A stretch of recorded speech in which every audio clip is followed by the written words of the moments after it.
Sarah Jones, known as Sally, was born in Colligate, Cradley on 25th of November 1850 to Samuel and Elizabeth. She was the youngest of their 7 children and the only one to be born in Cradley. Samuel was born in 1806 in Rushbury, a small village near Wenlock Edge in Shropshire. Elizabeth and 3 of Sally's older brothers and sisters were born in Hirely near Bridgnorth, about halfway between Rushbury and the Black Country, and another brother was born in Stourton, closer still. Clearly, they were amongst the many people who moved from the Shropshire countryside to the industrial towns of the Black Country during this period. Samuel and Elizabeth and their family arrived in Cradley in the late 1840s, and in 1851 Samuel still described himself as a farmer of 12 acres, employing 4 labourers. However, he set himself up as a shopkeeper, trading in Colligate as a fruiterer, plant dealer and greengrocer. As for Sally, in 1867 she married Benjamin Atwood, a Cradley chainmaker and nailmaker, and they had 2 children, Mary Ann and John William Atwood.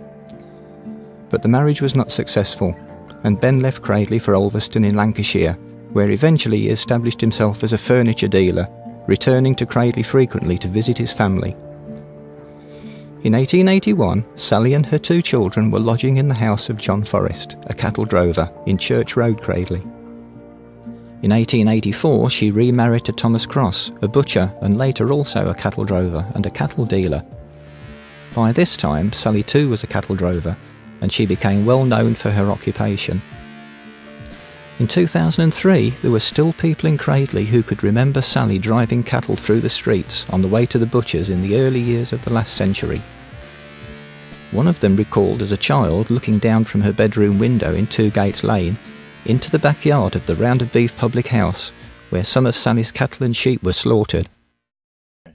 Mondays were nights of great excitement to children. The Cradley butchers would go to Hagley Cattle Market and purchase the beasts, sheep and pigs. They were driven up Hagley Hill, Broad Marsh, Foxcote Lane and Two Gates. The beasts were marked with a label stuck on their backs, the sheep and pigs with a symbol to identify the buyer. The drover was Sally Jones, whose job it was to deliver to the butchers their respective purchases. What a nightmare this would be to the uninitiated. To Sally it was no problem. She was the expert in whom the butchers had supreme confidence. Somehow she marshalled the children to stand at openings and side streets to prevent her charges straying off the highway. She duly delivered her charges to the correct butchers, ready for slaughter the following day. She did a first-class job. She was a genius in her own right.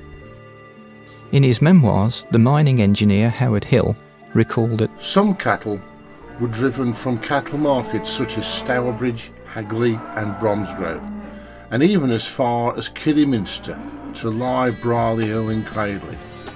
People who did that work were called drovers, and most of them were rough characters.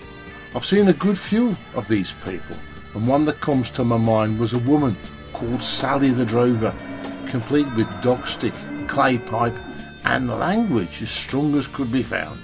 Sally died at 97 Butchers Lane, Cradley in November 1923, 3 years after Thomas had died. Cradley was the richer for such people as Sally Jones the drover, trusted and respected by all.